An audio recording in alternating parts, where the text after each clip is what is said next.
Ako po tayo sa lungsod ng Cebu, isa sa mga unang lugar sa bansa na sinakop ng Kastila noong 1565.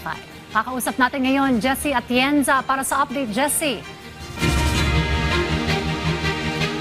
Yes, Dayan, live ako ngayon dito sa Cebu Provincial Capitol Grounds kung saan in few minutes magsisimula na yung flag raising ceremony dito na pangungunahan ni Cebu Governor Pamela Baricuatro kasama yung mga empleyado ng Kapitolyo. Kanina naman, Dayan, ay isang civic parade ang idinaos ng LGU ng Cebu City kung saan isang parada ang kanilang sinimulan mula sa Plaza Sugbo papunta doon sa Plaza Independencia kung saan lumahok yung mga uniformed personnel mula sa Armed Forces of the Philippines, Bureau of Fire Protection, Philippine Coast Guard at maging yung mga kasapi ng Girl Scout of the Philippines at maging yung mga war veterans natin lumahok din doon sa civic parade at mga empleyado ng Cebu City Hall. Isang misa naman ang idadaos doon sa Plaza Independencia at susundan agad ng isang maikling programa kasama sina Cebu City Mayor Nestor Archival at Vice Mayor Tomas Osmeña.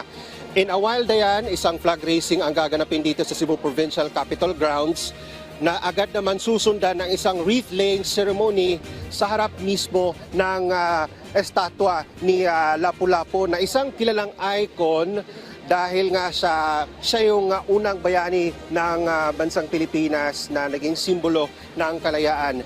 Later today, Dayan, ay isa namang job fair ang ikakasa ng Department of Labor and Employment Region 7 sa isang malaking mall dito sa Cebu City kung saan inaasahan ang pagdagsa ng marami sa ating kababayan na maghahanap ng pagkakataon na makapagtrabaho. Yan muna ang mga huling balita mula dito sa Cebu. Balik sa inyo dyan sa studio. Dayan.